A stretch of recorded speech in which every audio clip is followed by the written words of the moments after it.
The wind came first, a low moan across the plains that promised nothing but misery. It was a sound born in the distant, unseen mountains, and it traveled for 100 miles over frozen grass and unforgiving earth, gathering strength until it was a living thing, a predator made of ice and air. Then came the snow. Not the gentle flakes of a Christmas card, but a hard, blinding curtain of white that erased the horizon and stole the sky. It fell sideways, driven by the gale, stinging any exposed flesh like 1,000 tiny needles. The world shrank to a swirling vortex of gray and white, a place where a man could lose his direction, his hope, and then his life, all within the space of 20 paces.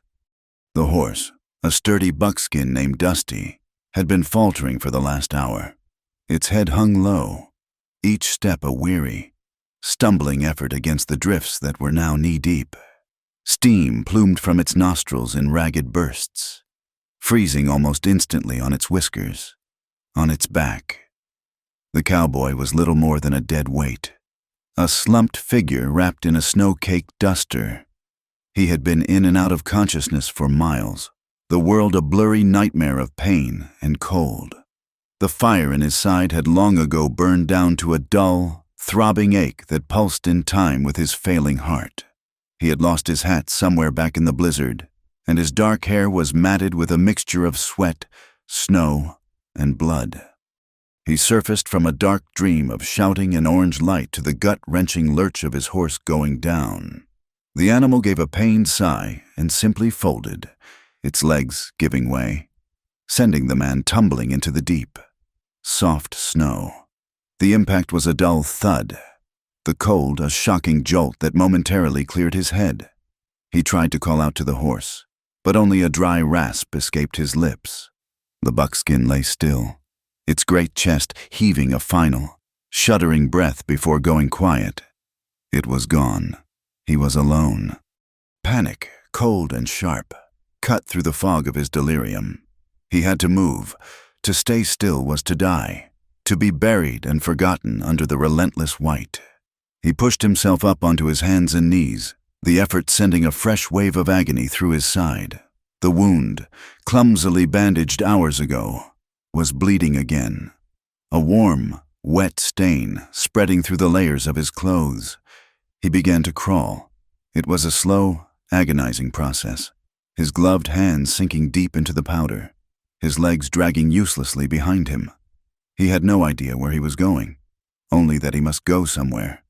He fixed his eyes on the ground just ahead of him, on the disturbed snow, the only proof he was still moving, still fighting. He did not know how long he crawled. Time had lost its meaning, dissolved into an endless cycle of pain, cold, and the rhythmic scrape of his own body against the frozen earth.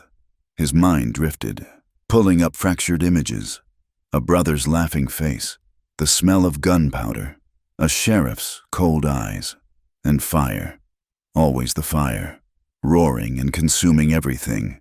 He was crawling through the snow, but he was also crawling through the burning ruins of his own life.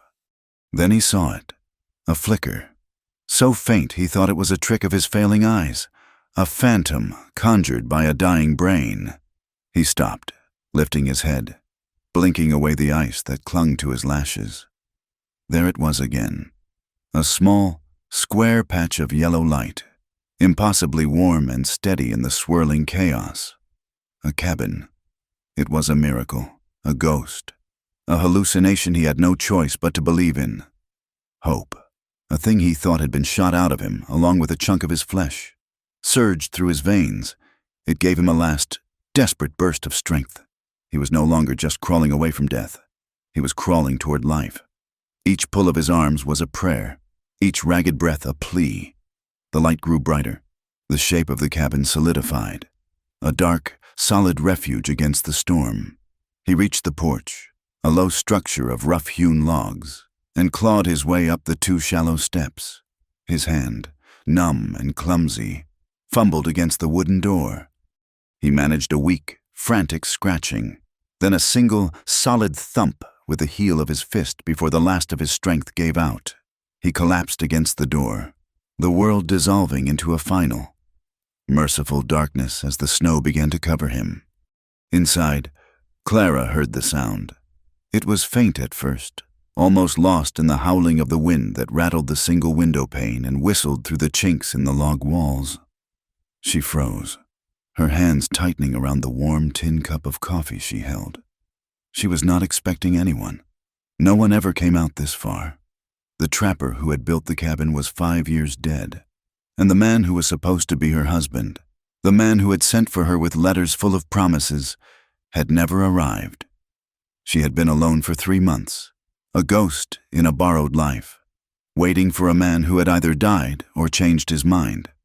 There it was again, a thump, solid, heavy. Not the wind.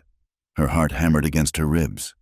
It could be an animal, a bear or a mountain lion driven down from the high country by the storm. Or it could be a man. And out here, a man was often the more dangerous of the two. She set her cup down on the small, crude table, her movement slow and deliberate.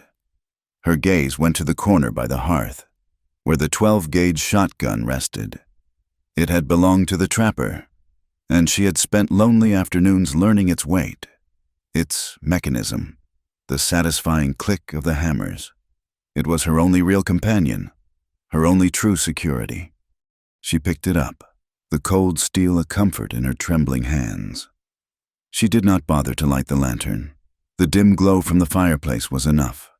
She moved to the door, her stockinged feet silent on the rough floorboards. She stood beside it, listening. She heard nothing now but the wind. Maybe it had been her imagination. Maybe the loneliness was finally making her hear things. She pressed her ear against the splintery wood, straining, and then she heard it, a low groan, the sound of a man in deep and terrible pain.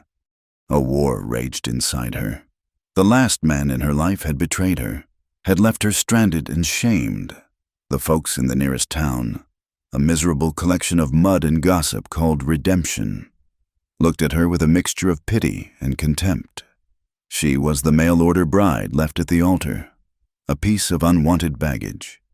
She had learned the hard way that trust was a currency she could not afford to spend. Her instincts, honed by weeks of bitter solitude, screamed at her to do nothing. Let the storm take him. Let whatever trouble he was in die with him out there in the snow.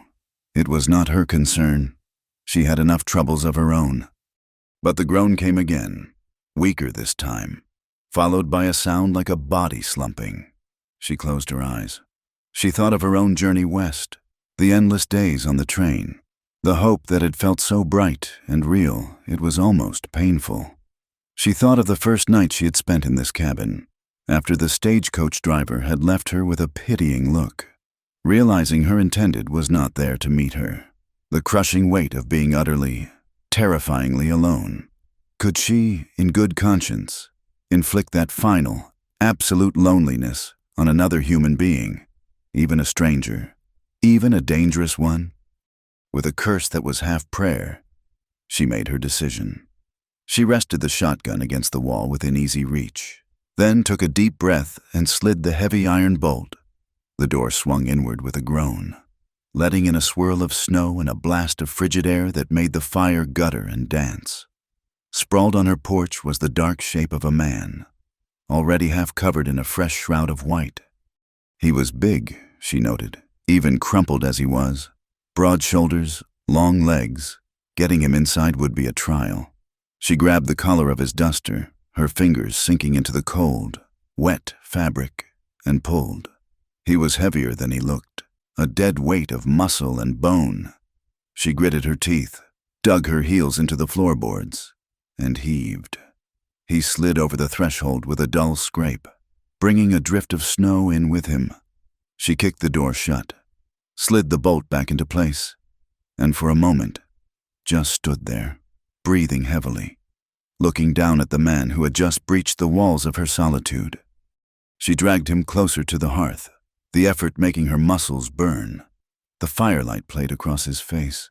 It was a strong face, or had been, before the cold and pain had chiseled it into a pale, gaunt mask. A dark stubble covered a square jaw, and his lips were blue. As she worked to pull off his sodden duster, she saw the reason for his collapse. A dark, ugly stain spread across his left side, turning the thick wool of his shirt into a frozen, rusty mess. She carefully unbuttoned the shirt, her fingers clumsy with a mixture of dread and grim necessity. The wound was raw and brutal. A gunshot, clean through. Someone had tried to kill him, and had come terrifyingly close to succeeding. As she stared at the wound, his eyes fluttered open. They were a startlingly dark blue, but they were unfocused, glazed with delirium. His lips moved, and a stream of broken words tumbled out, barely audible above the storm. "Jacob, the barn, a fire, sheriff's men." His voice was a dry whisper, a ghost of a sound. Then his eyes rolled back in his head, and he was gone again, sinking back into the depths of unconsciousness. Clara's blood ran cold. A brother, a fire, a sheriff. This was not some hunting accident. This man was running from the law, or from men who acted like the law. She had not just invited a stranger into her home, she had invited a whirlwind of violence. For a moment, she considered dragging him back outside, leaving him to the storm's mercy. It would be the smart thing to do, the safe thing to do. But she looked at the blood seeping onto her floor, at the pale, still face, and she knew she could not. Whatever he had done, whatever he was a man dying on her hearth. Her own misery had not yet eroded her humanity, not completely. The night became a long, grueling vigil. She found a bottle of whiskey left by the trapper and used it to clean the wound, earning a sharp, involuntary hiss from the unconscious man. She tore strips from one of her own petticoats, the fine cotton a stark contrast to the grim task, and bandaged his side as tightly as she could. She boiled snow for water, forcing spoonfuls of it between his cracked lips. She tended the fire, feeding it logs from her dwindling pile, knowing that if the fire died, they both would. All the while, her mind was a torment. Every creak of the cabin, every shriek of the wind, sounded like hoofbeats, like the arrival of the sheriff he had muttered about. She kept the shotgun close, her hand often straying to its smooth, wooden stock. She wrestled with the ghost of the man she had come here for, a man named Arthur. His letters had been full of poetry and promises of a new life under a wide sky. He had painted a picture of a home, of companionship, of a life far from the poverty and grime she had known back east. She had packed her few belongings, her heart full of a fragile, trembling hope. And she had arrived to find nothing. No Arthur, no welcome. Just this empty cabin and a note from the postmaster saying Arthur Penwright had sold his claim and left the territory weeks ago. The shame of it was a physical weight. She had been bought and paid for like livestock, and then discarded before she had even been delivered. The whispers in town followed her everywhere. She saw the judgment in the women's eyes, the speculative glances from the men. She was damaged goods.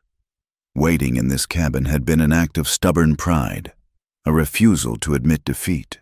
But with each passing day, it felt more and more like a fool's errand. Now this, a wounded man, a fugitive, lay bleeding in her home while a blizzard raged outside, cutting them off from the world. It felt like a cruel joke from a merciless God. She looked from the man's pale face to the dancing flames. She had been so sure she had nothing left to lose. She was beginning to realize how wrong she had been.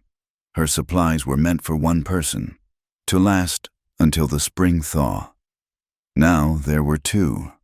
The woodpile, which had seemed so large, now looked pitifully small. The storm showed no signs of abating, its voice a constant, mournful howl at the door. Her nerves were stretched thin, worn as threadbare as her oldest dress. Sometime in the deep, dark hours before dawn, he stirred. His eyes snapped open, and for a second they were clear and sharp, but they were filled with a wild, cornered animal terror. Before she could react, his hands shot out and clamped around her wrist. His grip was surprisingly strong. a band of iron. She cried out, a small, startled gasp, her heart leaping into her throat. Fear, cold and absolute, seized her. She had been a fool, a naive, sentimental fool. He stared at her, his breathing harsh and ragged. His eyes darted around the small cabin, taking in the stone hearth, the single window, and her, the woman with terror written on her face. Then, as if fighting his way through a thick fog, recognition dawned. He saw the basin of bloody water beside her, the strips of torn cloth, the concern that battled with fear in her expression. The wildness in his eyes softened, replaced by a profound, exhausted confusion. Slowly, deliberately, he uncurked his fingers. His calloused thumb brushed against her skin for a moment, a silent apology. "I won't hurt you," he whispered, his voice hoarse from disuse. The words were a promise, a plea. Then his eyes glazed over again, the brief moment of lucidity gone as quickly as it had come. His head fell back against the rolled-up blanket she had used as a pillow, and he was lost to the darkness once more. Clara stood there for a long time, her wrist throbbing where he had gripped it. She stared down at him, her emotions a tangled mess of fear, pity, and a strange, unwelcome flicker of connection. He had promised not to hurt her. It was more than she had gotten from Arthur Penwright. The next morning, the world was silent. The wind had finally died, leaving behind a landscape of profound and absolute white. Snow was piled halfway up the door and had drifted over the bottom of the window, casting the cabin in a dim, eerie light. The fire had burned down to glowing embers, and a deep chill had settled into the room. Her first thought was of the man. He was still breathing, his chest rising and falling in a shallow but steady rhythm. As the light grew, she saw it clearly for the first time, the dark stain on the floorboards where his blood had soaked into the wood. It was a stark, ugly mark, an invasion. It was the brand of violence, of the world she had tried to escape, burned into the floor of her refuge. She stared at it, and something inside her shifted. A cold, hard resolve settled in her heart. She had lost the future she was promised. She had lost her reputation. She had lost her hope. She would not lose this man. She would not let death have another victory in her home. He would not die here. It was no longer a question of trust or pity. It was a matter of defiance. She moved with a newfound purpose. She built up the fire until it roared, chasing the shadows and the cold from the corners of the room. Then she went to the small, worn trunk that held all of her worldly possessions. From the bottom, she pulled out a small bundle of letters tied with a blue ribbon. Arthur's letters. She had read them 1,000 times on the long journey west. His elegant script and lofty words her only companions. They were lies. All of them. Beautiful, poisonous lies. She held them in her hand for a moment, the brittle paper a link to a life that was never meant to be hers. She thought of the hopeful girl who had treasured these pages, and she felt a pang of sorrow for her. That girl was gone, as surely as the man on her floor was close to gone. Without ceremony, she walked to the hearth and tossed the bundle into the flames. The ribbon curled and blackened, and the paper caught fire, the elegant script turning to black ash before her eyes. Promises of love and devotion turned to smoke and rose up the chimney. She was not preparing for something new. She was preparing for survival. And as the last of her past turned to dust, she knew, with a certainty that chilled her to the bone, that it might also be something tragic. He woke to the low crackle of a fire and the scent of coffee. For a long moment, he did not move, letting the sensations anchor him. The sharp, biting cold was gone, replaced by a blanketed warmth on one side and a persistent chill on the other. The throbbing in his side was still there, a dull, deep ache, but the fiery agony had receded. He was lying on a pallet of some kind, a rough blanket beneath him and another on top. He was indoors. He was alive. He opened his eyes slowly. The light was dim, filtering through a single, grime-streaked window that was mostly covered by a high drift of snow. The ceiling was low, made of dark, heavy logs. His gaze traveled from the ceiling to the stone hearth, where a small but determined fire danced. And then he saw her. She was sitting at a small, crude table, her back to him, mending a tear in a piece of fabric. Her hair was a plain brown, pulled back tightly from her face. She was wearing a simple, dark wool dress, faded from countless washings. She was so still, so focused on her work, that she seemed a part of the cabin itself, as much a fixture as the stone fireplace or the rough-hewn walls. He remembered her face from his brief, fevered moment of consciousness. He remembered the fear in her eyes. He tried to sit up, but a jolt of pain, white-hot and blinding, shot through his side, and he fell back with a sharp intake of breath that was almost a groan. The sound was quiet, but in the stillness of the cabin, it was as loud as a gunshot. The woman at the table stiffened, her needle pausing in mid-stitch. She did not turn around immediately. She placed her sewing carefully on the table, then rose and faced him. Her expression was unreadable. It was not fear, not anymore. It was a kind of weary caution, the look of someone who had learned to expect the worst and was seldom disappointed. Her eyes, a pale, washed-out blue, met his. They were old eyes in a young face. "You're awake," she said. Her voice was low and even, with no discernible accent. It was the voice of a person who did not speak often. He watched her. His own eyes narrowed with suspicion. His hand instinctively went to his hip, searching for the reassuring weight of his pistol. It was not there. Panic, cold and familiar, began to rise in his throat. He scanned the room. His gun belt was hanging from a peg on the wall, well out of his reach. The shotgun she had held before, or one just like it, was leaning against the wall by the fireplace, much closer to her than to him. "Where am I?" he asked, his voice a dry rasp. "Nowhere you need to worry about," she replied, her gaze unwavering. "Far enough from anywhere that matters." "Who are you?" A faint, humorless smile touched her lips for a fleeting moment.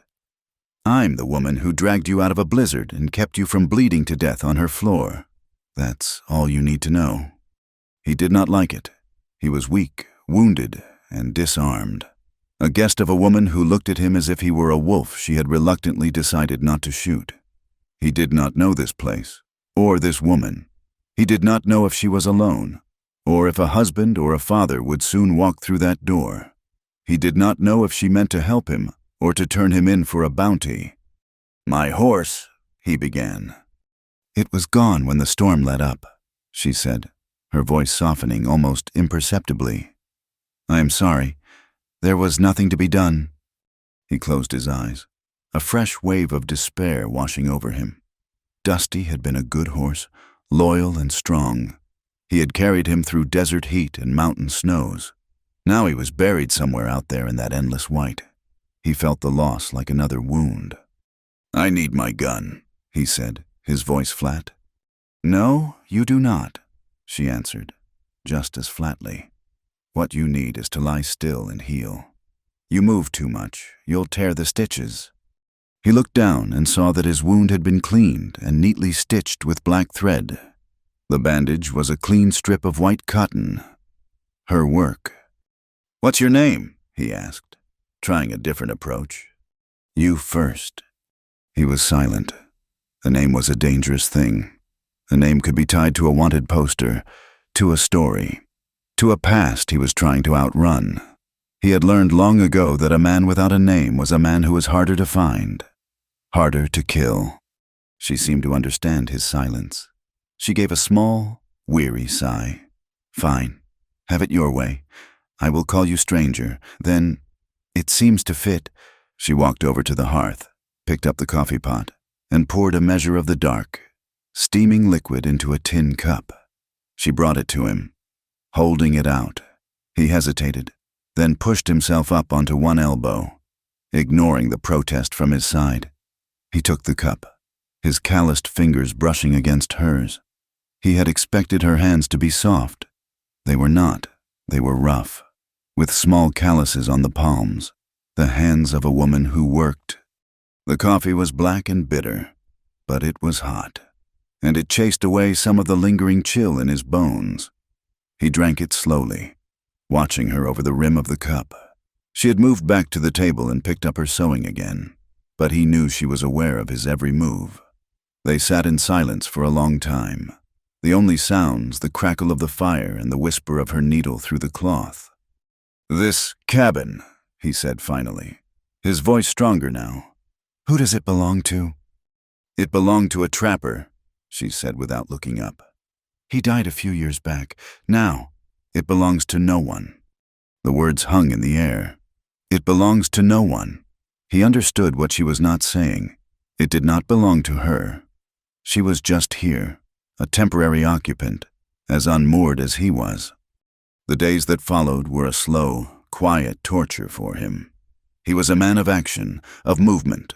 To be confined to this small, one-room cabin, to be dependent on the charity of a stranger, was a kind of prison. He watched the snow outside begin to melt under a pale, watery sun, and he felt a desperate, clawing need to be gone.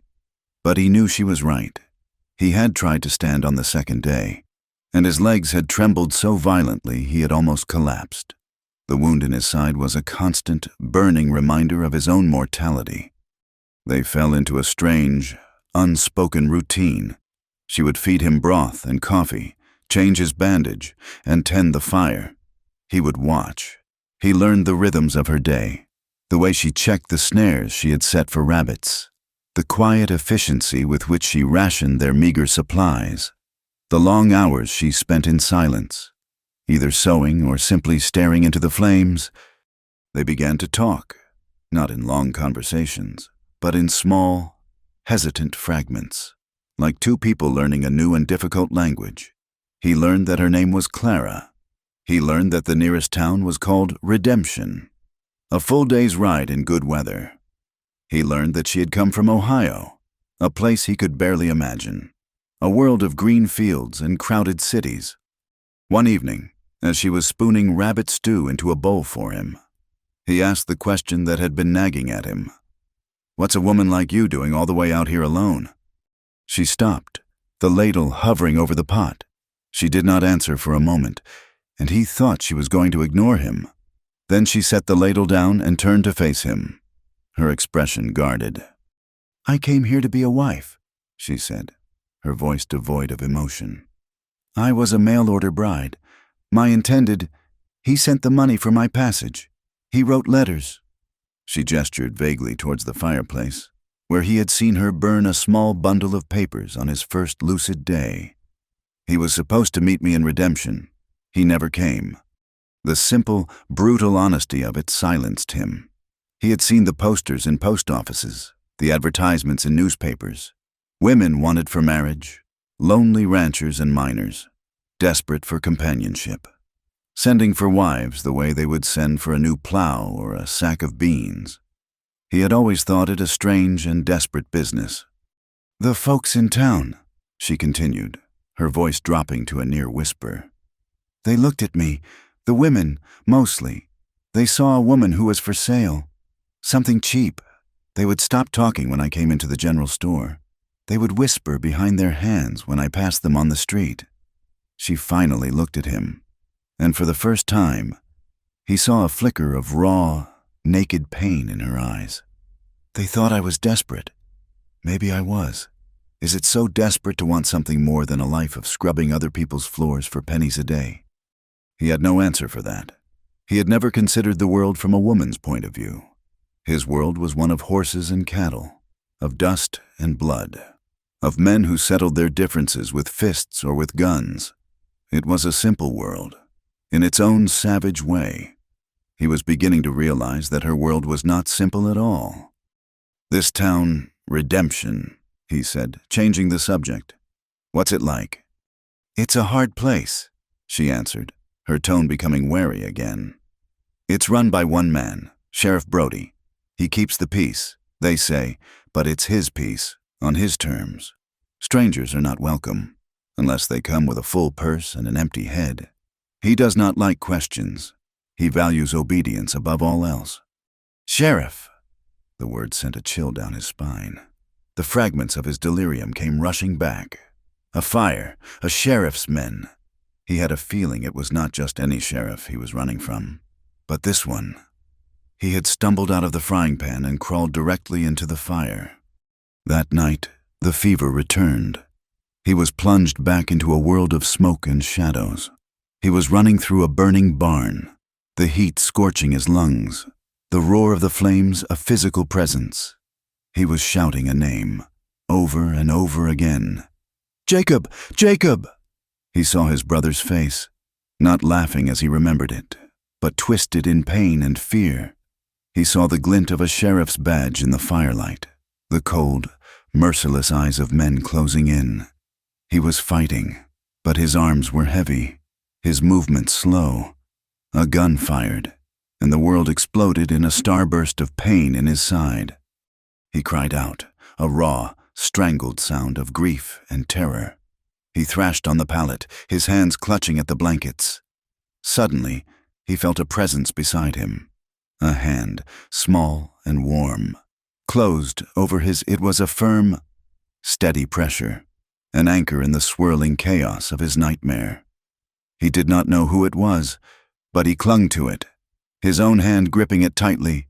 A voice, soft and low, began to murmur to him. He could not make out the words, but the tone was soothing, a gentle current that began to pull him out of the fiery depths. The roaring of the flames receded.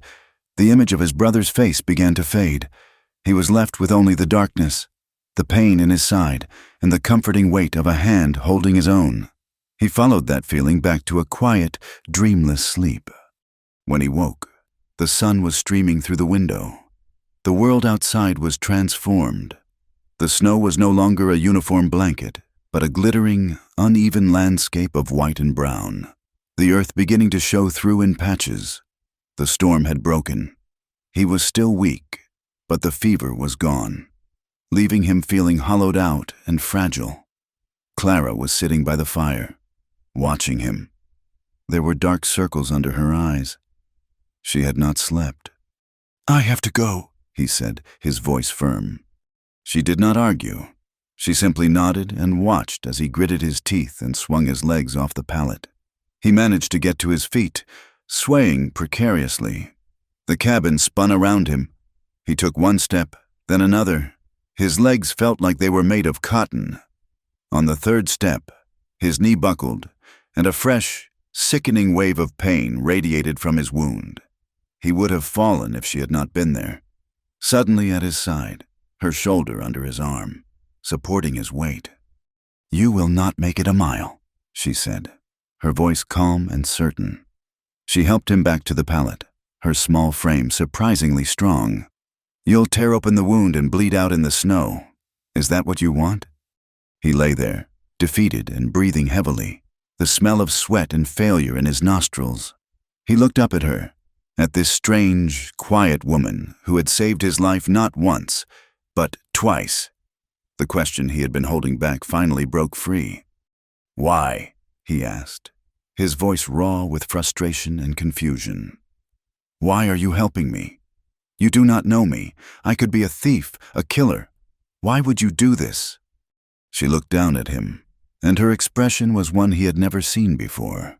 It was a look of profound, weary sadness, of a shared and secret pain. "Because I know what it is like to be left behind," she said quietly. Her words struck him with the force of a physical blow. To be left behind. She was not just talking about her faithless fiancé. She was talking about something deeper, a fundamental loneliness that he understood in his bones. He, too, had been left behind. By his brother. By his old life. By the very idea of justice. In that moment, he saw that they were not so different.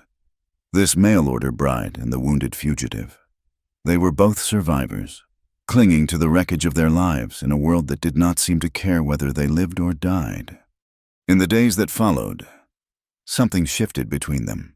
The fragile wall of suspicion did not disappear, but small cracks began to appear in it. He stopped trying to leave. He accepted his confinement, focusing on the small tasks she would allow him. He used her sewing kit to mend the tear in his leather saddlebag. He used the trapper's old whetstone to sharpen her dull knives until they had a razor's edge. He sat by the fire and carved a piece of scrap wood, his hands slowly regaining their strength and dexterity. They fell into a fragile rhythm, a quiet domesticity that was entirely new to him. They would share their meager meals in a comfortable silence. In the evenings, they would sit by the fire, the cabin filled with the companionable sounds of her mending and his whittling. They spoke in quiet fragments over coffee, their conversations circling the dangerous truths of their lives without ever touching them directly. He told her about growing up on a ranch in Texas, about the way the sky looked just before a summer storm. She told him about the crowded, noisy tenement she had lived in back in Ohio, about her dream of one day seeing the ocean. They were like two explorers, mapping the safe, shallow waters of each other's pasts, afraid to venture into the treacherous depths. He found himself watching her. He watched the way the firelight caught the stray strands of hair that escaped her tight bun. He watched the fierce concentration on her face as she gutted a rabbit.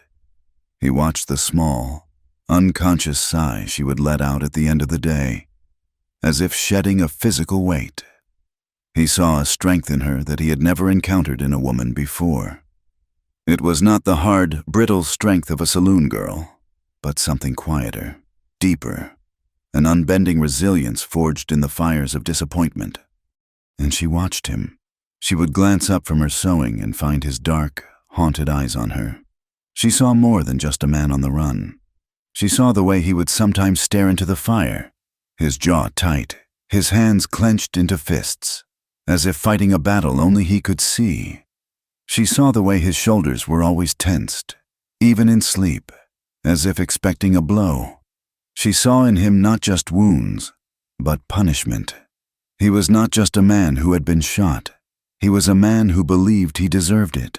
He carried his guilt like a second skin, a heavy coat he could never take off. The silence in the cabin had changed. It was no longer the heavy, empty silence of solitude, but a shared quiet, a space filled with the small sounds of two people breathing the same air. The drifts outside had shrunk, revealing the muddy, half-frozen ground of a false spring. The world was slowly, reluctantly, coming back to life, and with it, the man on the pallet. He was stronger now. He could walk the length of the cabin without swaying. His face had regained some of its color, and the haunted look in his eyes had been replaced by a watchful stillness. He had been working on a piece of pine for days, the small knife moving with a slow, deliberate grace in his hands. He never said what he was making. Clara never asked.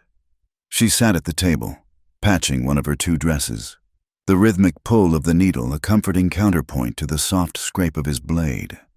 The coffee pot was warm on the hearth. He held up the piece of wood, turning it over in the dim light, his brow furrowed in concentration.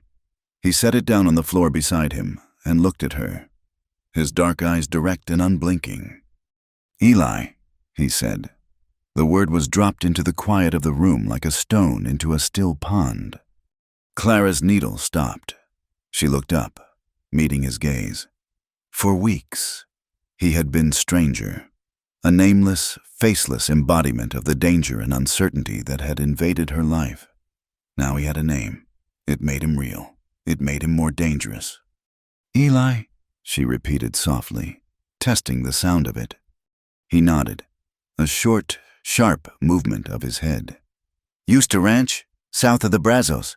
After the war, things changed." He picked up the piece of wood again, his thumb rubbing over its smooth surface. A man with a certain set of skills. Bounty hunting seemed like honest work, more honest than some. He fell silent, his gaze fixed on the past. "My last job went wrong. It ended in blood, mine, and someone else's." The confession was stark, unadorned. He offered it to her not as an apology, but as a simple, brutal fact, another piece of the truth of who he was. A space opened between them, an invitation, trust for trust. She took a breath. "Clara," she said. "My name is Clara." She did not have a violent past to confess, only a quiet, miserable one. "I was born poor, educated just enough to read and write. My father died in the mills, and my mother followed him a year later. There was nothing for me back east." She looked down at her hands. The hands that he had thought must be soft, now chapped and rough from splitting wood and hauling water. "I was bought and sent west by a man who never came."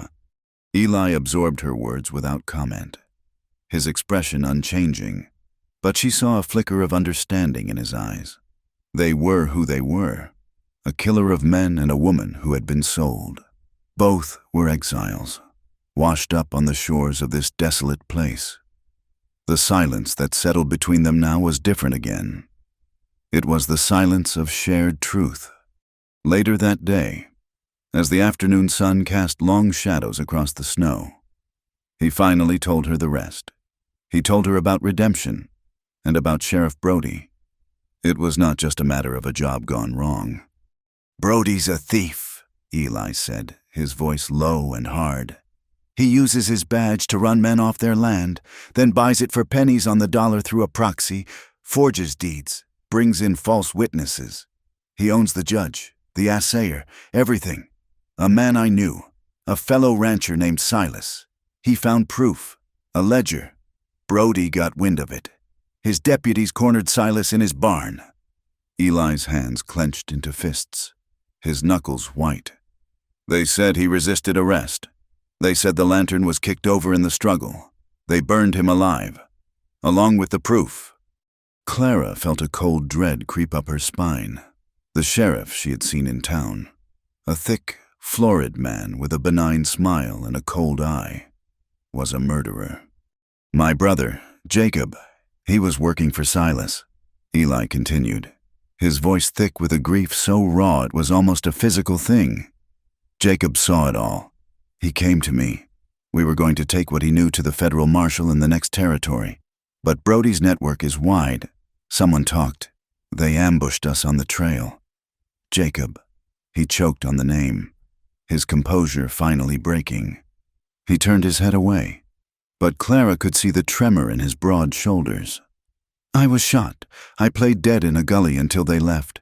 I rode until my horse gave out." Now she understood. The delirious muttering, the nightmares of fire, the name he had cried out in his sleep. It all clicked into place, forming a picture of such calculated evil that it made her stomach turn. Eli was not a common outlaw. He was a witness, a man who held a truth so dangerous it had gotten his brother killed and had nearly killed him. And Sheriff Brody would not stop until that truth was buried for good. "He does not want me in a cell. Clara," Eli said, turning back to her, his eyes burning with a cold fire. "He wants me in a box." That night, Clara could not sleep. She lay on her narrow cot, staring into the darkness, the man's story replaying in her mind, for the first time since he had arrived.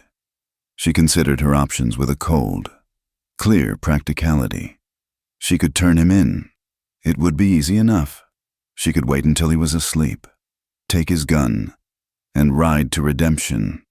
She could tell Sheriff Brody she had found a wounded outlaw, a man wanted for some crime, real or imagined. The thought was a tempting poison. She imagined the scene, the sheriff, praising her civic duty, the reward money, a handful of gold eagles that would be more than she had ever seen in her life. It would be enough for a ticket back east, or a new start somewhere else, somewhere green and forgiving. More than the money. She imagined the looks on the faces of the townspeople. The whispers would stop. She would no longer be the pitiful, abandoned bride. She would be a brave woman, a hero even. She would earn their respect, a thing she craved with a hunger that shamed her. She could buy her way back into the world. All she had to do was betray the man sleeping a few feet away, the man whose wounds she had stitched, whose fevers she had cooled, the man who had looked at her with his honest, haunted eyes, and told her his name. She thought of him lying on her floor, bleeding and half dead, and the vow she had made to herself that he would not die in her home. Was she now to be the one to lead him to his death? She thought of the town of redemption, of the cruel, self-righteous faces of the women and the leering, speculative glances of the men. She thought of Sheriff Brody's cold eyes. They were a pack of wolves, dressed in calico and broadcloth. Their respect was not worth having. It was a counterfeit coin, tarnished with hypocrisy and cruelty. She would not trade one broken man for the approval of 100 broken souls. The decision settled in her heart, not with a sense of righteous victory, but with a quiet, somber resignation. She had chosen her side. She would stand with the outcast, the fugitive, the man named Eli, because in her own way, she was one of them. 2 days later, the sound came, a rhythmic, menacing thud that vibrated through the floorboards. Hoofbeats, more than one rider. They were close. Eli was on his feet in an instant, his body tense, his hand instinctively flying to the peg where his gun belt hung. Clara put a finger to her lips, her heart hammering against her ribs. "The root cellar," she whispered, pointing to the thick trap door in the corner of the room. It was small, shallow, a dark hole for storing potatoes and preserves.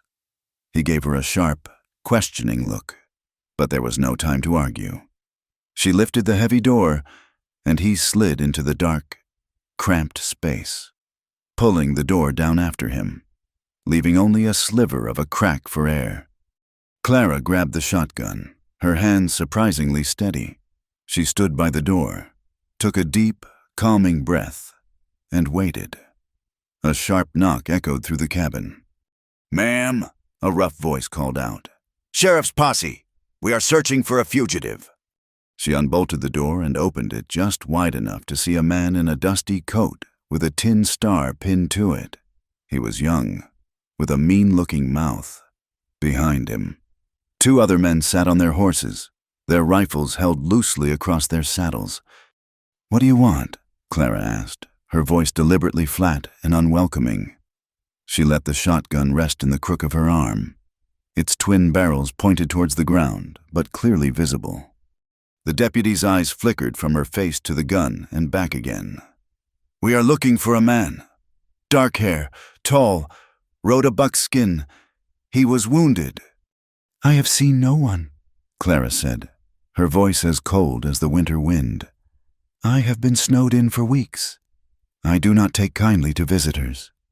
The deputy was not convinced. His eyes peered past her, into the dim interior of the cabin. He saw the single cot, the small table, the meager furnishings of a solitary life. He saw nothing out of place. "You are all alone out here, ma'am?" he asked, a hint of a sneer in his voice. "I have been alone since the day I got here," she retorted, her tone sharp. "If you have official business, state it. Otherwise, move on. You are letting the cold in." The man hesitated, his gaze lingering on her for a moment longer. Finally, he seemed to decide she was not worth the trouble.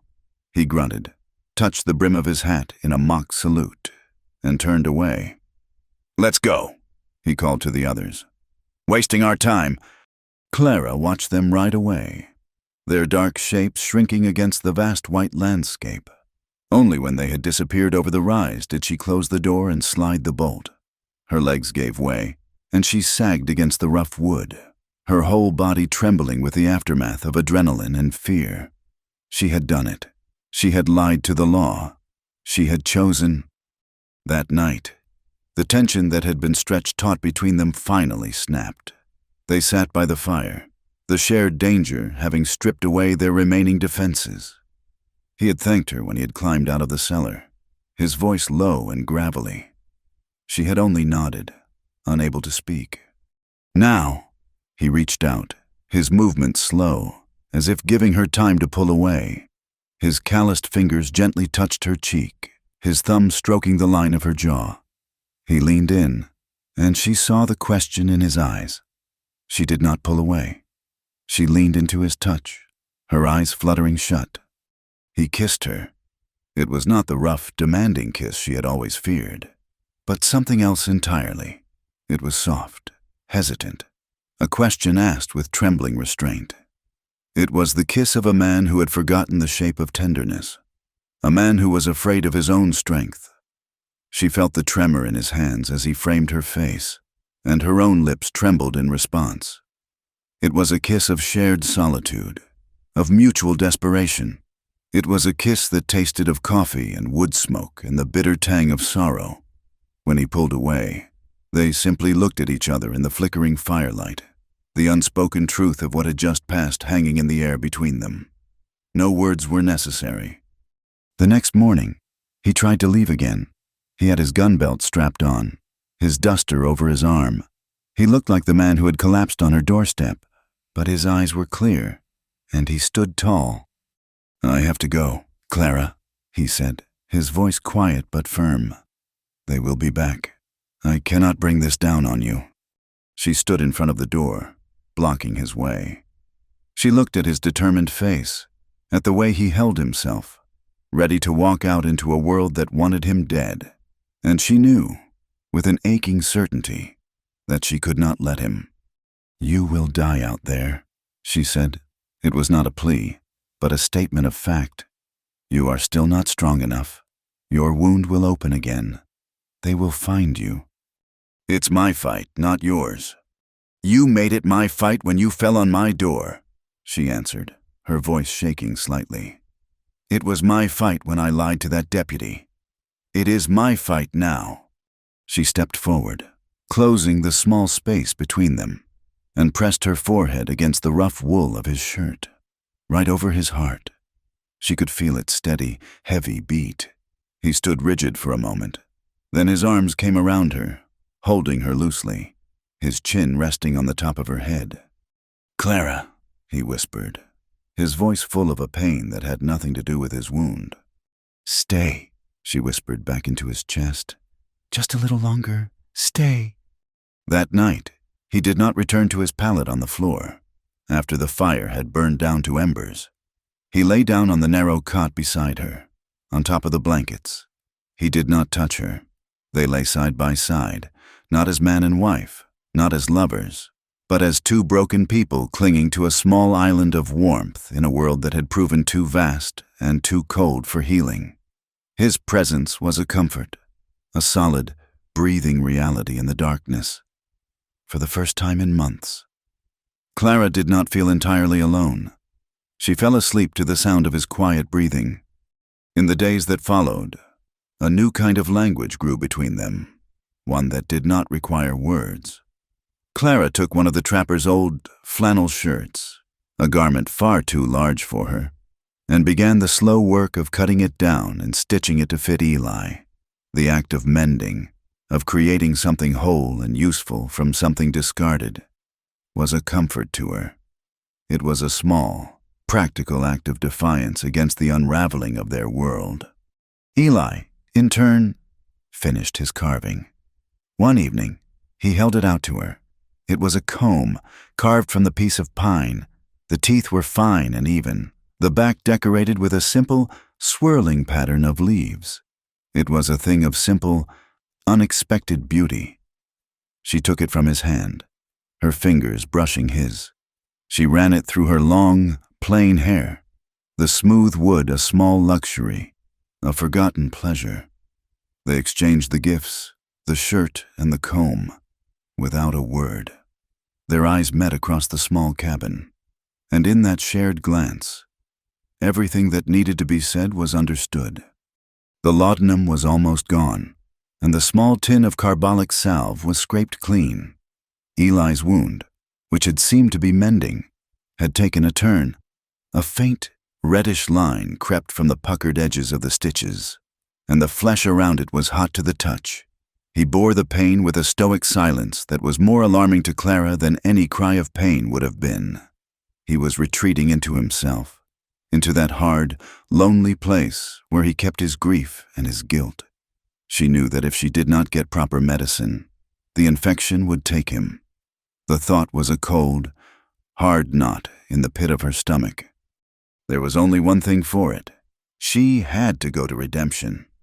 She found the trapper's old wagon in the dilapidated lean-to, its wheels half sunk in the mud. One of the axles was warped, but it would hold. The trapper had also left behind a mule, a stubborn, sway-backed creature named Bess that had somehow survived the winter on frozen grass in sheer spite. It took Clara the better part of the morning to hitch the creature to the wagon, her hands clumsy, her arms aching from the effort. Eli watched her from the cabin doorway, his face a grim mask of disapproval. He was wearing the shirt she had made him, and he had his gun belt strapped loosely on his hips. "It's a fool's errand, Clara," he said, his voice a low rumble. "They'll be watching for you. They will be watching for a man on a horse, or two people in a wagon," she replied, giving a final tug on a leather strap. "They will not be watching for a lone woman driving a mule cart to buy flour and thread. I have been here for months. I have a right to go to town." "You are a bad liar," he said, his eyes scanning the horizon. "It shows on your face." "Then I will have to learn to be a better one," she shot back, her fear making her voice sharp. She climbed onto the hard wooden seat of the wagon. "I will be back before sundown." He said nothing more, but he stood in the doorway and watched until the creaking wagon and the plodding mule had disappeared from sight. The weight of his gaze felt like a physical thing on her back. The journey to Redemption was a slow, jolting affair. The mud on the trail was thick and deep, and the mule seemed determined to test her patience at every turn. The town, when she finally reached it, was even uglier than she remembered. It was a scar on the landscape, a single muddy street lined with false-fronted buildings that listed to one side, as if exhausted by their own pretense. Smoke coiled from stovepipes into the cold, gray air, carrying with it the smell of cheap whiskey, wet wool, and despair. She tied the mule to the hitching post in front of Gable's General Mercantile, her heart a frantic bird in her chest. As she stepped onto the boardwalk, she could feel the eyes on her. The town was not busy, but the few people who were out, a blacksmith at his forge, a pair of ranchers talking outside the saloon, all stopped to watch her pass. Their gazes were cold, curious, and utterly devoid of welcome. The bell above the door of the mercantile gave a cheerful, lying jingle as she entered. The air inside was thick with the smells of coffee beans, cured leather, and dust. Mr. Gable, a small, bird-like man with spectacles perched on the end of his nose, looked up from his ledger. His expression, which had been neutral, immediately soured into one of pain tolerance. "Mrs. Penwright," he said, his voice thin and reedy. He used her married name, the name of the man who had abandoned her, like a small, deliberate cruelty. "I am not Mrs. Penwright," Clara said, her voice steady. "My name is Clara. I need supplies." She moved through the cramped aisles, acutely aware of the other two customers in the store, a pair of women in dark, severe dresses. They were standing by the bolts of calico, but they were not looking at the fabric. They were looking at her, their heads close together, their lips moving in silent, venomous whispers. Clara ignored them. She gathered what she needed: a small bag of flour, a tin of coffee, a spool of black thread. Then she went to the counter where the medicines were kept. "I need a bottle of carbolic acid," she said to Mr. Gable, "and a roll of clean bandages, and some laudanum, if you have it." Mr. Gable raised a thin eyebrow. "That's a strange shopping list. Mrs. Clara, someone ailing?" "I have a wound," she said, the lie tasting like ash in her mouth. "I cut myself badly, chopping wood." She held up her hands, showing him the calluses. Before Mr. Gable could reply, one of the whispering women, a Mrs. Pritchard, drifted over to the counter. She was a large woman with a face like a sour apple. "Chopping wood," she said, her voice oozing a syrupy, false concern. You have been through the wars. Dearie, look at your arms." Clara looked down, fading on her forearms, Almost invisible in the dim light were the faint, yellowish-green remnants of bruises. The bruises she had gotten from dragging Eli's unconscious body into the cabin. Her blood ran cold. At that moment, the bell on the door jingled again, and Deputy Calloway stepped inside. It was the same mean-mouthed young man who had come to her cabin. He swaggered into the store, his spurs ringing on the floorboards, and his eyes immediately landed on Clara. A slow, unpleasant smile spread across his face. "Well, well," he said, hooking his thumbs in his gun belt. "Look what the cat dragged in. The lonely bride. Heard you were a regular hermit out there." He sauntered over to the counter, his gaze dropping to her arms. "Which Mrs.?" Pritchard was still staring at with avid interest. "Having some trouble, ma'am?" Calloway asked, his voice laced with insinuation. "A person might think you'd been in some kind of tussle. Finally find a fellow desperate enough to take you on?" The insult, so public, so casually cruel, struck her like a slap. Humiliation, hot and sickening, rose in her throat. She could feel the other women watching, their eyes glittering with malicious glee. She wanted to shrink, to disappear, to simply cease to exist.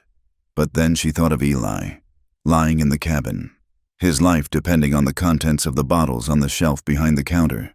She lifted her chin and met the deputy's mocking gaze.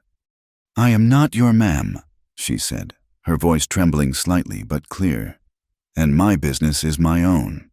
Now, if you will excuse me, I am trying to make a purchase." Calloway's smile vanished. His eyes hardened. "You've got a mouth on you, for a woman in your position, a woman all alone out there. It's a dangerous world. Anything could happen. A fire, a stray bullet. A person could just disappear." The threat was unmistakable, as cold and sharp as a knife's edge. He leaned closer, his voice dropping to a low, menacing whisper. "We are still looking for that man. You see anything, you hear anything, you come to Sheriff Brody. You understand me? Hiding a fugitive is a hanging offense, for a man or a woman."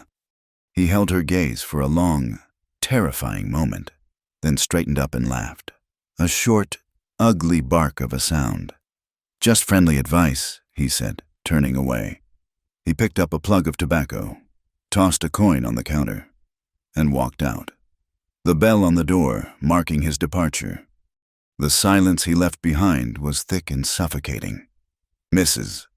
Pritchard and her companion, their entertainment over, suddenly found their calico fascinating again. Mr. Gable, his face pale, silently gathered the items Clara had asked for, wrapped them in brown paper, and took her money without meeting her eyes. Clara walked out of the store and into the cold afternoon air, her body trembling. She untied the mule with shaking hands, climbed back onto the wagon, and urged the stubborn creature into a walk. She did not look back. She could feel the eyes of the town on her, a physical weight of malice and suspicion. She knew, with a certainty that settled like a stone in her gut, that they would be coming back for her, and soon. She arrived back at the cabin as dusk was turning the snow-covered plains to a deep, bruised purple. Eli was waiting for her, a dark silhouette in the doorway. He did not need to ask what had happened. He saw it in the rigid set of her shoulders, in the pale, shaken look on her face. He took the parcel of supplies from her as she climbed down from the wagon, his hand brushing hers. "Go inside," he said, his voice gentle. "I will take care of the mule." Inside, the cabin was warm and safe, a small haven in a world that had suddenly become terrifyingly hostile. She sank onto the stool by the fire, her strength giving out now that she was home.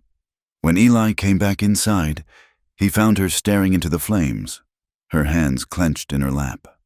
He knelt in front of her, his presence solid and comforting. He began to clean and dress his own wound with the new supplies, his movements economical and practiced. He did not press her to speak. He waited. "They know," she finally whispered, her voice a raw thread of sound. "They do not know for certain, but they suspect. The deputy, He saw bruises on my arms. He threatened me."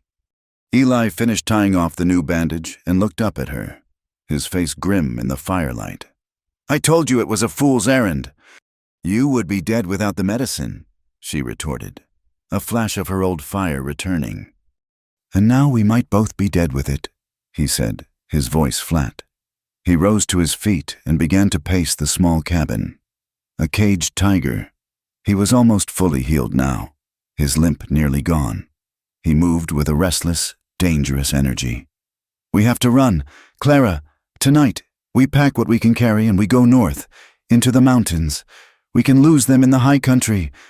Clara shook her head, a slow, weary movement. The fear that had gripped her in town had burned away, leaving behind a hard, cold resolve. She was tired of running.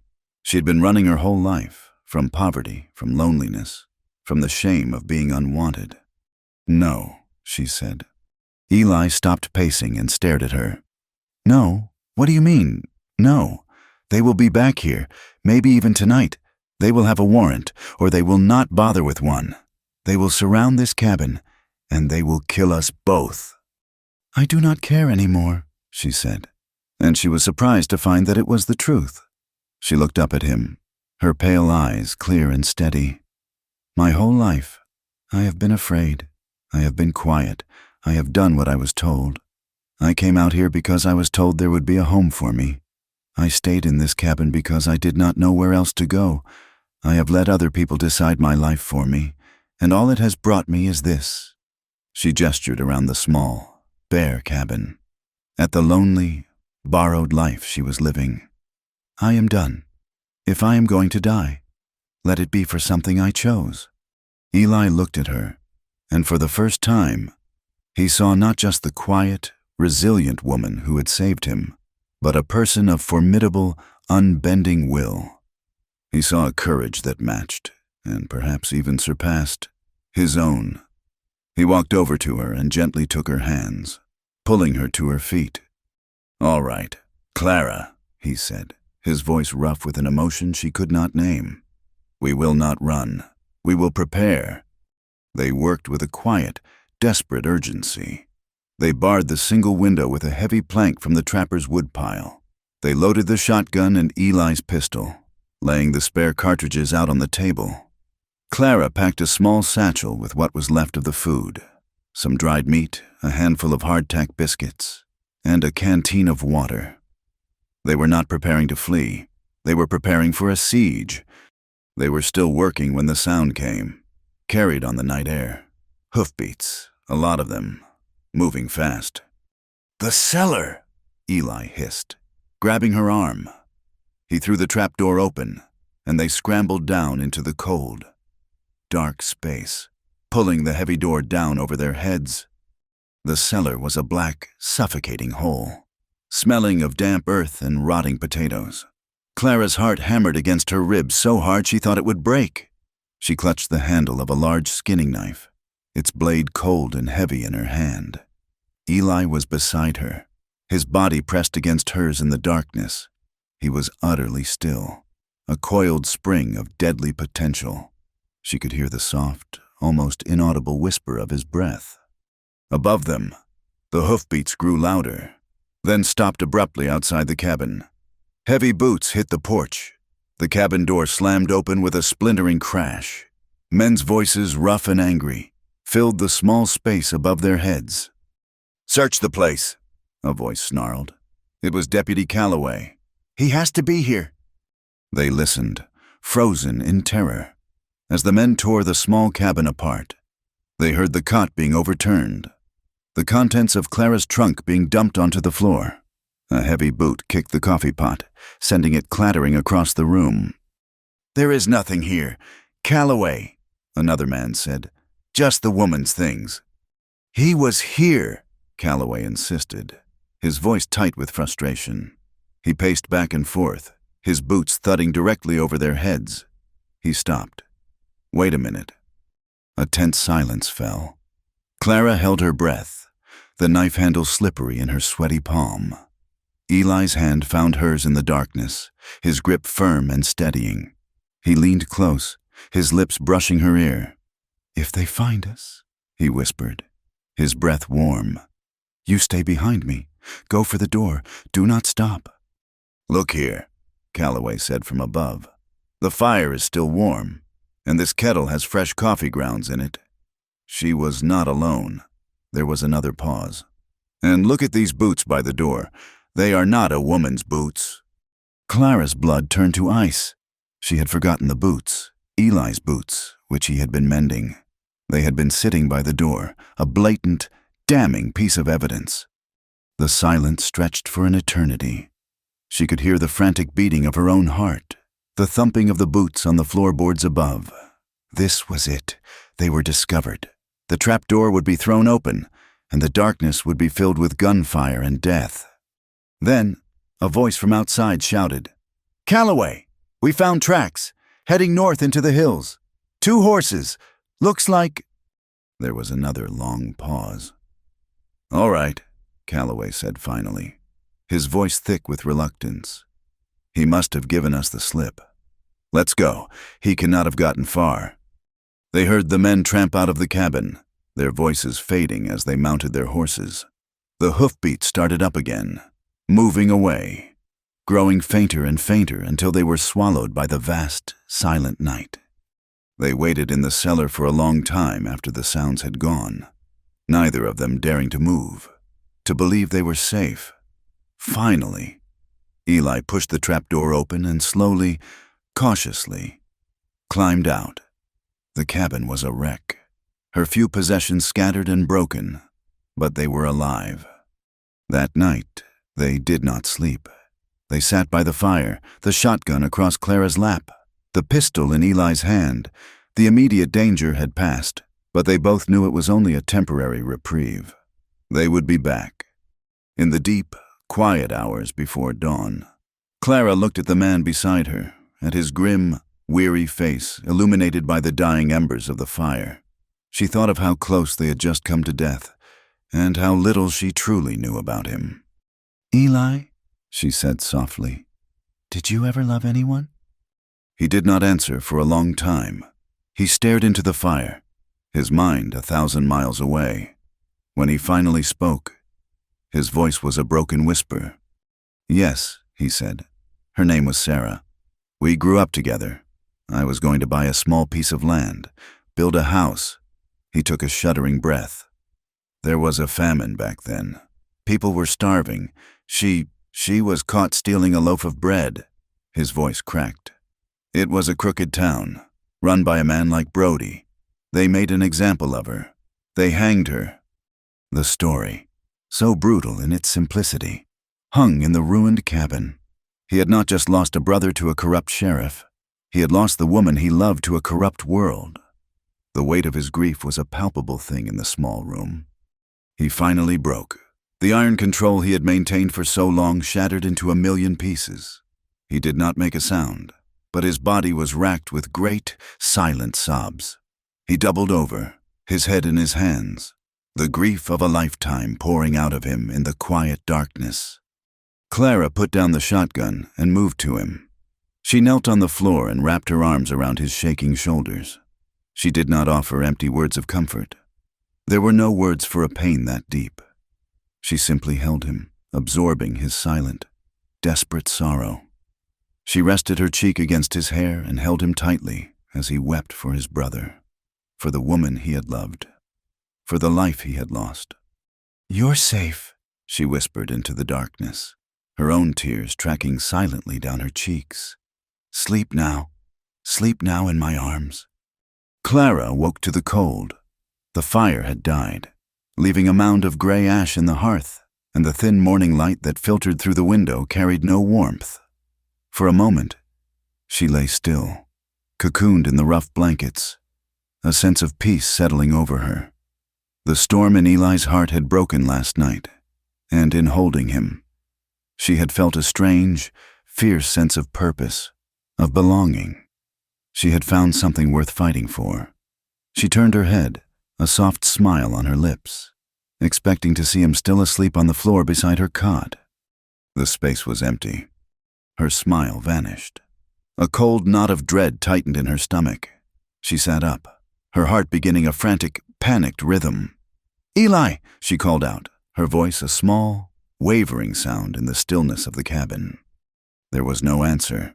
She threw the blankets aside and scrambled to her feet. The cabin was a wreck from the posse's search, her meager belongings strewn across the floor. But it was the things that were missing that screamed at her. His pistol and gun belt were gone from the peg on the wall.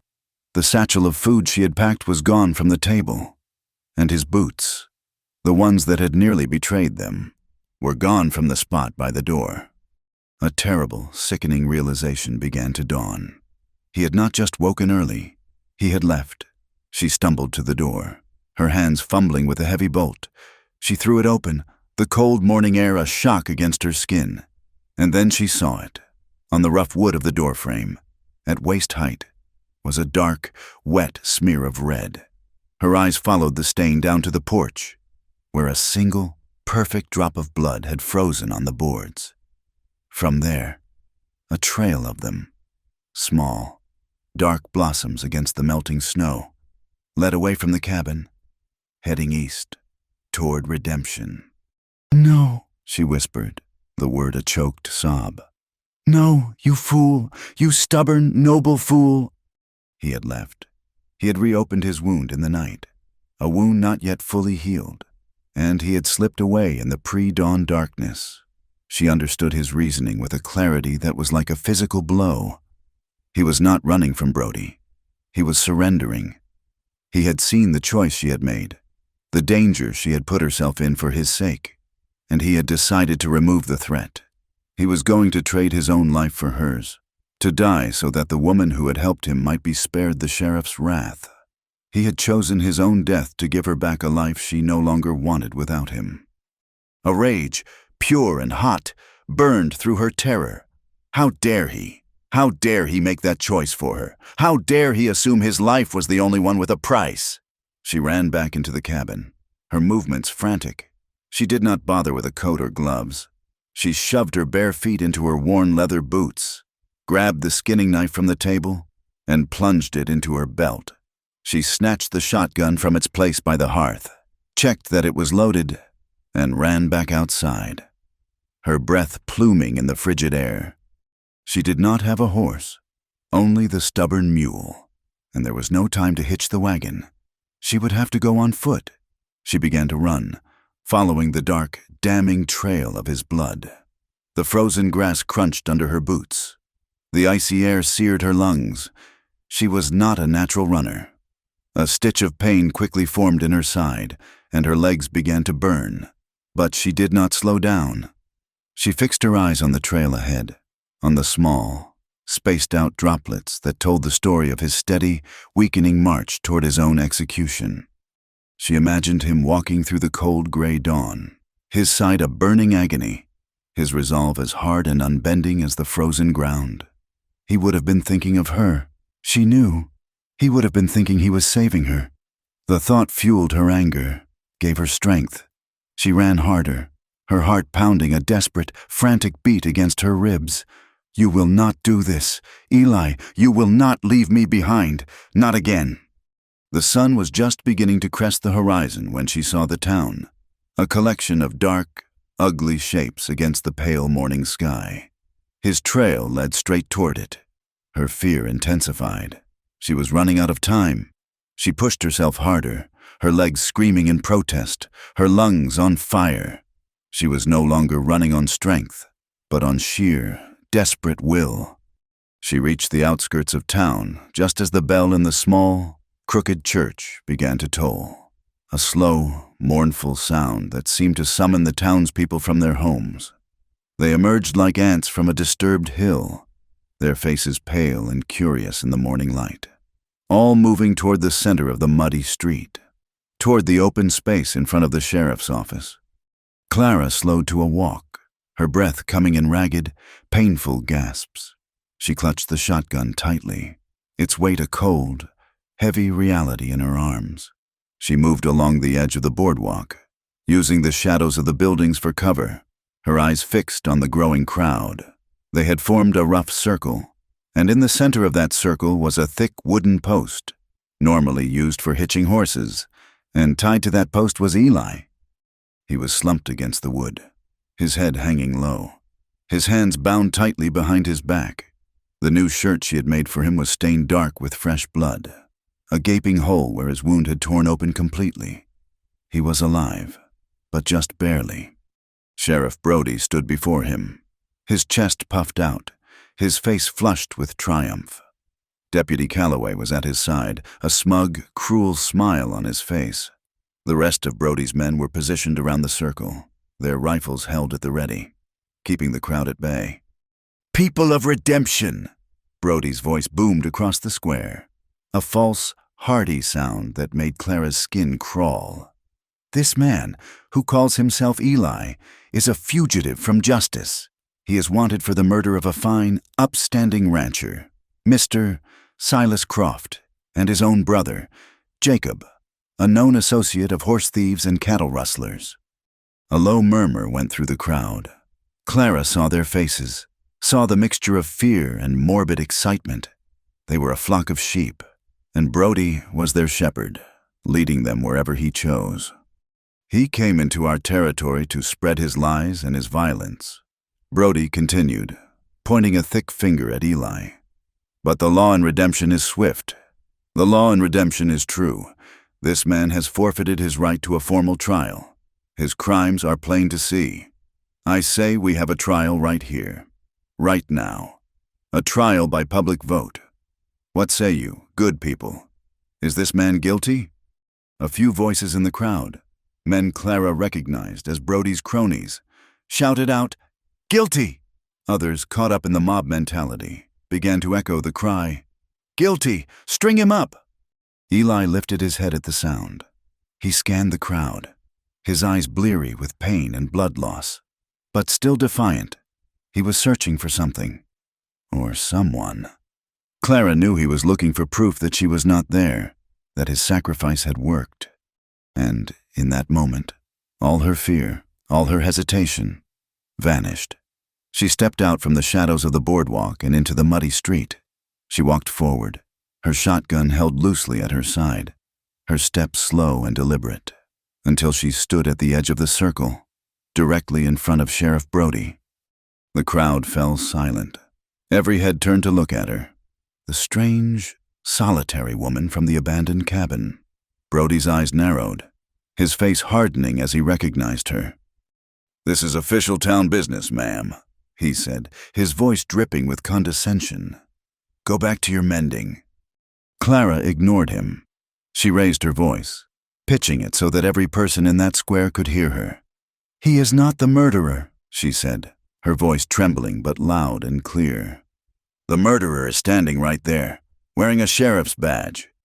A collective gasp went through the crowd. Brody's face turned a deep, apoplectic red. "What is the meaning of this?" he roared. "This woman is hysterical. She is probably in league with this killer." "My name is Clara," she said, her voice gaining strength, drawing power from the truth she was about to unleash.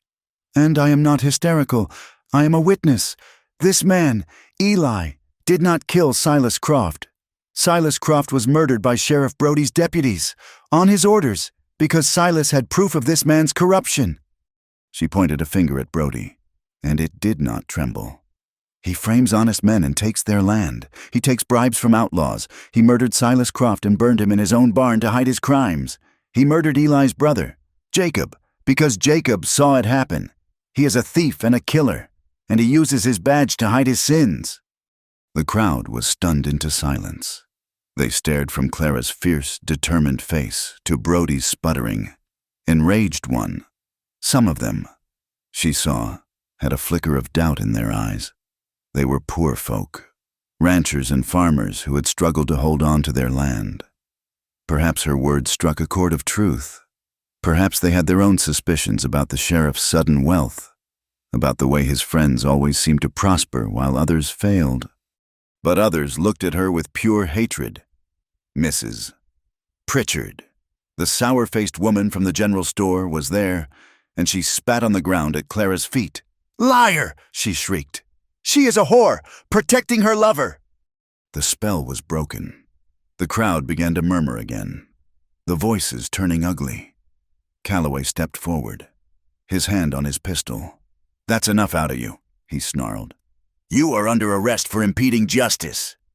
"Is she impeding justice?" a new voice called out.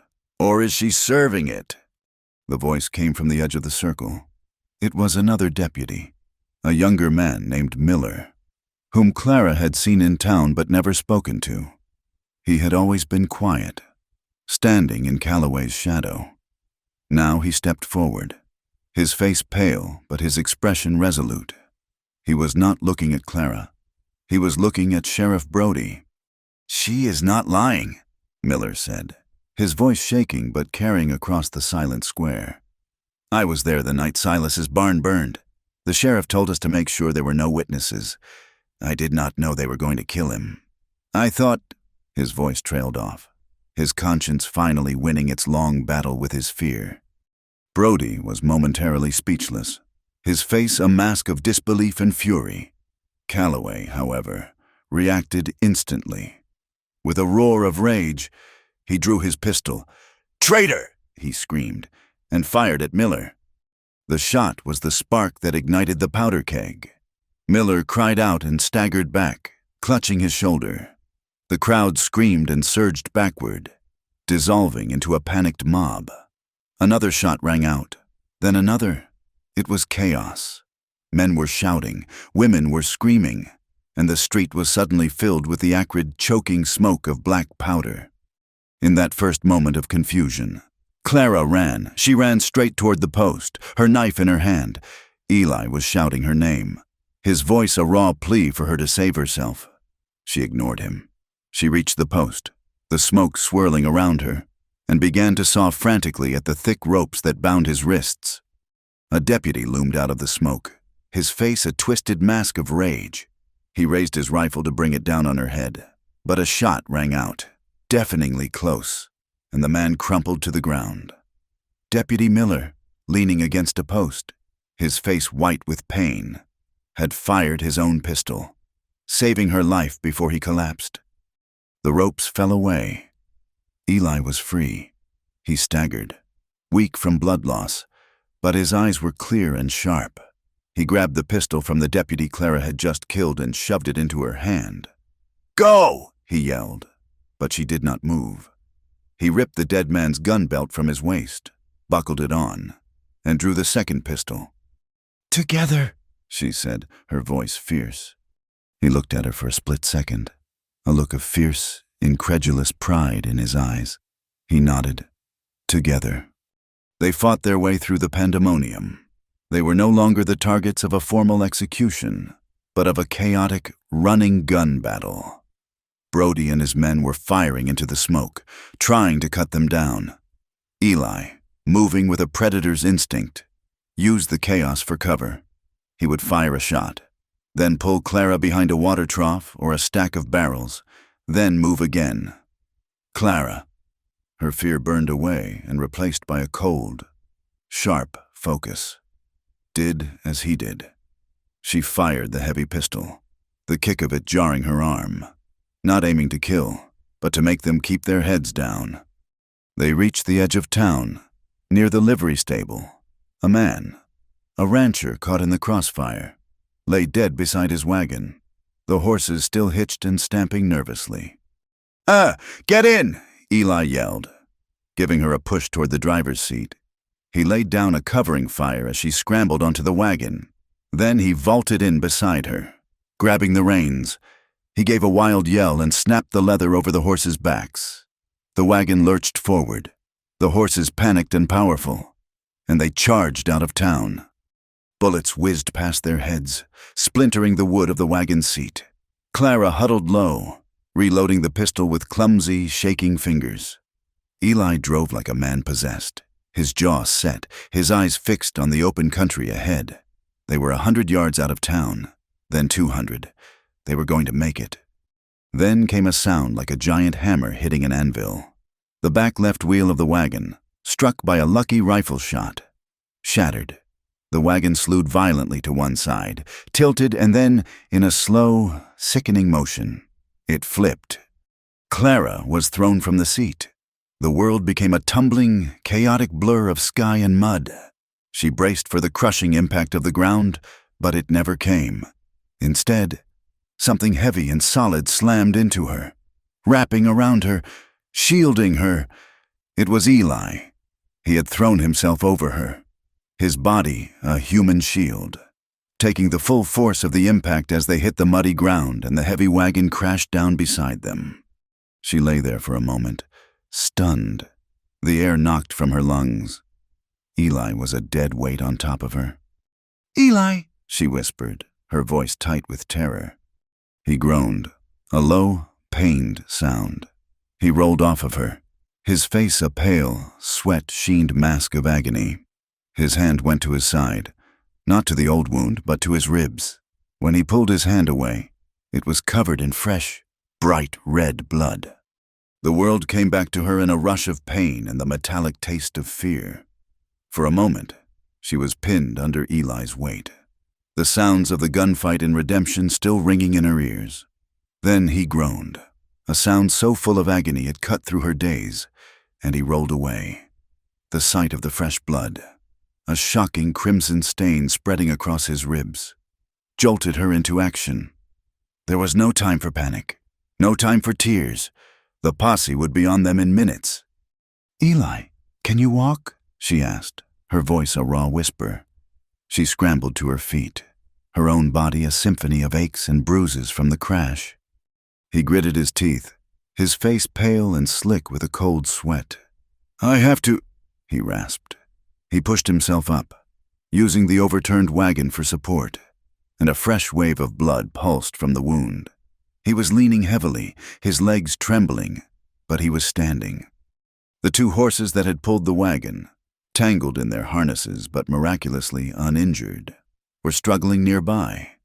Clara, moving with a desperate efficiency she did not know she possessed, took the skinning knife from her belt and sawed through the leather traces, freeing them. There was no saddle, no time for a bridle. "We have to go," she said, grabbing the mane of the calmer of the two horses. "Now!" Getting him onto the horse was an agonizing, clumsy ordeal. He was a dead weight, his strength failing, and every movement sent a spasm of pain through his body. She half lifted, half dragged him onto the horse's bare back, then scrambled up behind him, her arms wrapping around his waist to hold him steady. She grabbed the other horse's reins and kicked her heels into her mount's sides. They moved away from the wreckage of their escape, a slow, stumbling pair, leaving the wrecked wagon behind as the only testament to their brief, violent passage through Redemption. They traveled for what felt like an eternity, moving north, away from the trail, into the rough, broken country of the foothills. Eli was in and out of consciousness, his body slumping against hers, his breathing shallow and ragged. Clara did not know where she was going. She was guided only by a desperate instinct to put as much distance as possible between them and the town. She looked for terrain that would hide them, for gullies and thickets of pine, for anything that would break up their trail.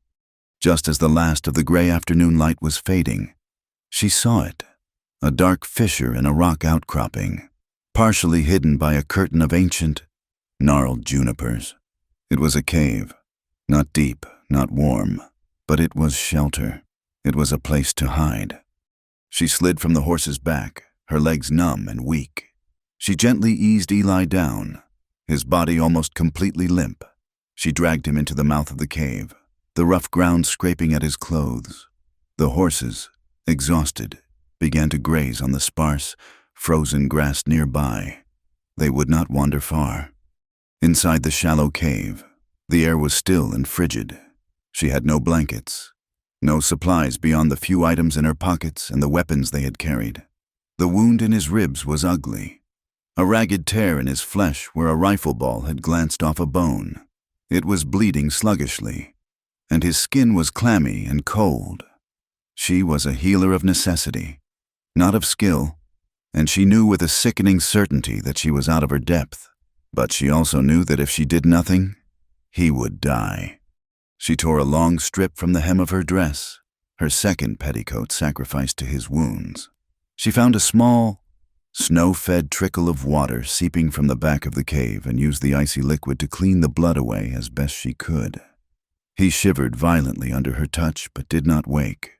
She packed the wound with a wad of the cleanest cloth she had and bound his ribs tightly. A desperate, inadequate attempt to hold him together. He was so weak, so pale. He was a ghost of the strong, capable man who had walked out of her cabin that morning to die for her. She knelt beside him in the growing darkness, her hand resting on his cold forehead, and she prayed. She did not pray to the God of the church ladies in redemption, a God of judgment and punishment.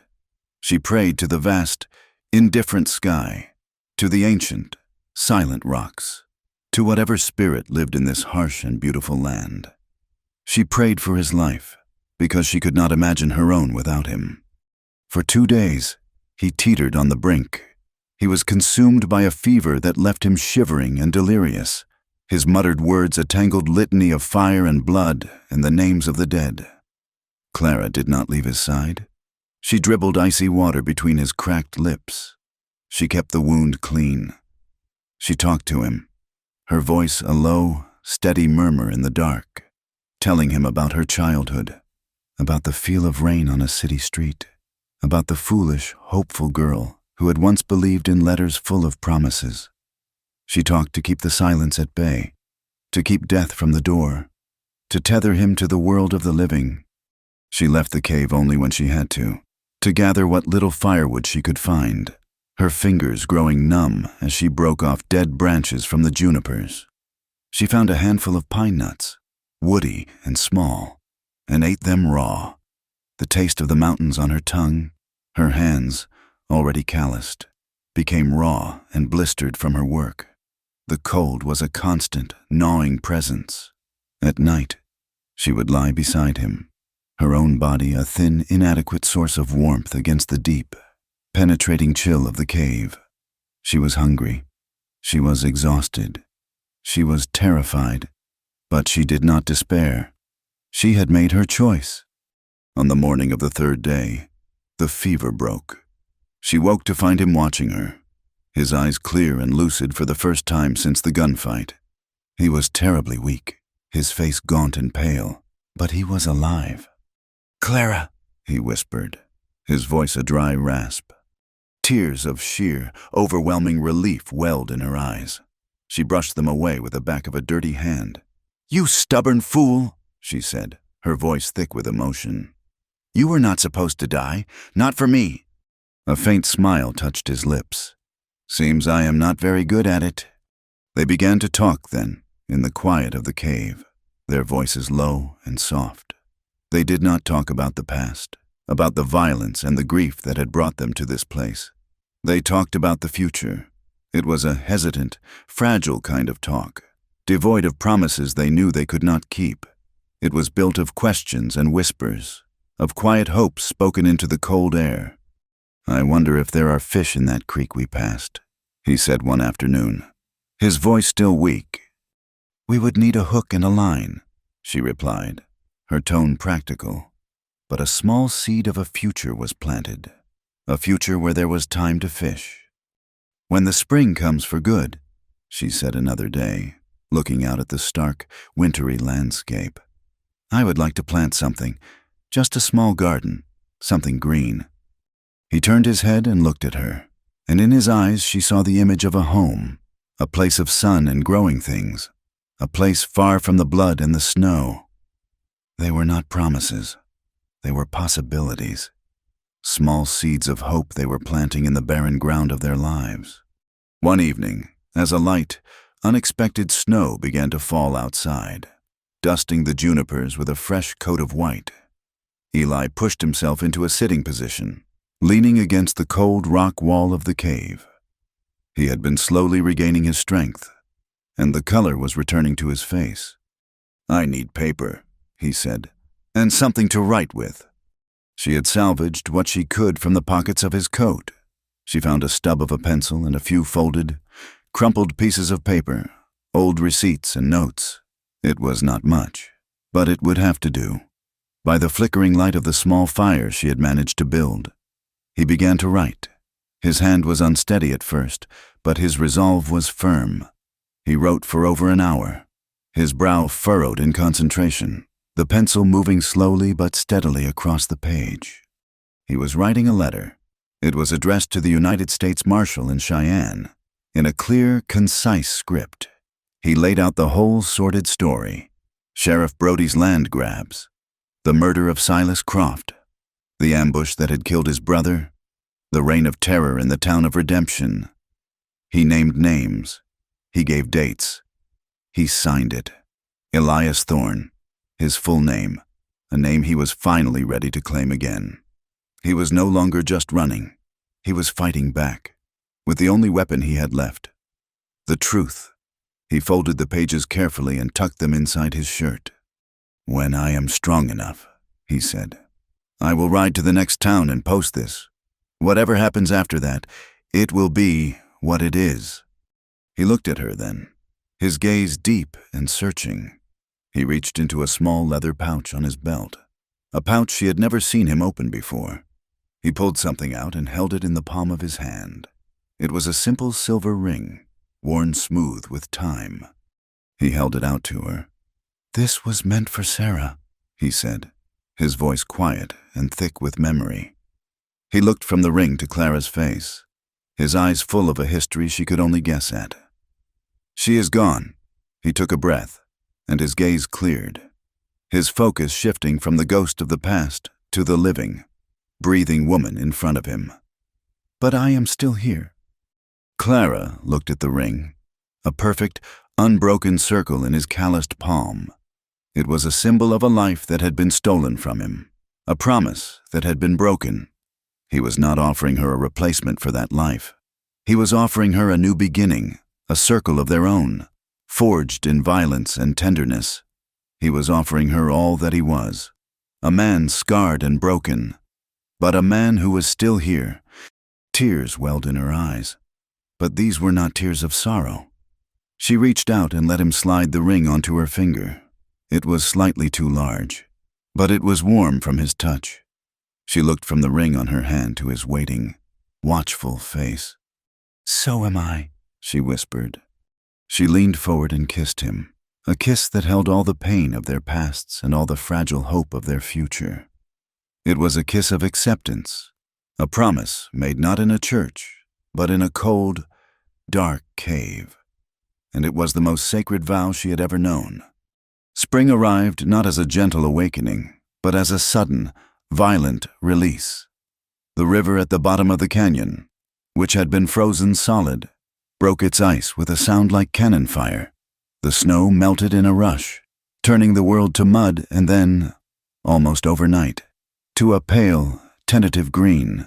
Birds returned, their songs a startling, joyous sound after the long silence of winter. The world was coming alive again, and so were they.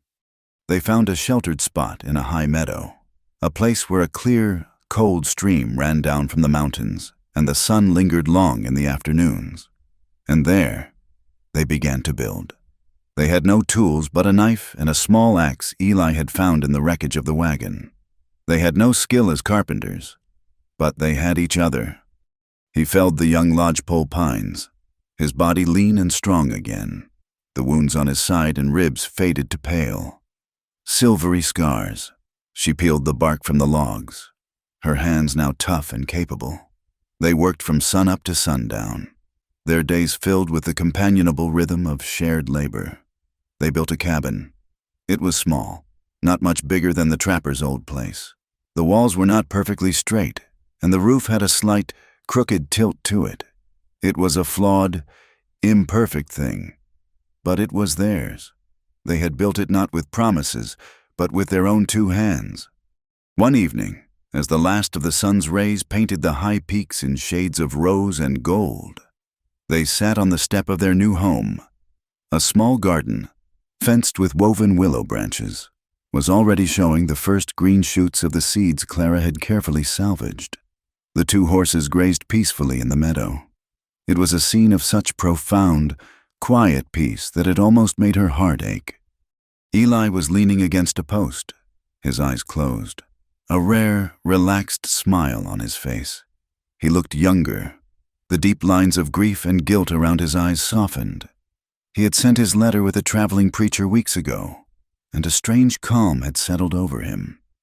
He had told his truth. The rest was out of his hands. Clara moved to sit beside him, laying her head on his shoulder. He opened his eyes and put his arm around her, pulling her close. The silver ring on her finger caught the last of the fading light. That night, as they lay together in the small, crooked cabin, a cool breeze whispering through the pines outside, she felt him stir in his sleep. A small, troubled sound escaped his lips, a ghost of the nightmares that had haunted him for so long. She reached out and placed her hand on his chest, feeling the steady, reassuring beat of his heart. He quieted under her touch. She leaned close, her lips brushing his ear, and whispered the words that had become their own private prayer, a promise renewed each night in the quiet darkness. "You are safe." He settled into a deep, peaceful sleep beside her, a sleep finally free of fire and shadows. Behind them, the town of redemption and the world of men remained, a place of cruelty and broken promises. The land around them was still wild, still unforgiving. But here, in this small cabin, in each other's arms, they had found a different kind of territory. It was a place of peace, hard-won, quiet, and deeply, painfully real. Thank you for joining us around the campfire for this tale. We would love to hear where you are listening from, so please drop a comment below and connect with fellow wanderers of the Old West. Do not forget to subscribe to the Wild West Campfire channel and share your thoughts.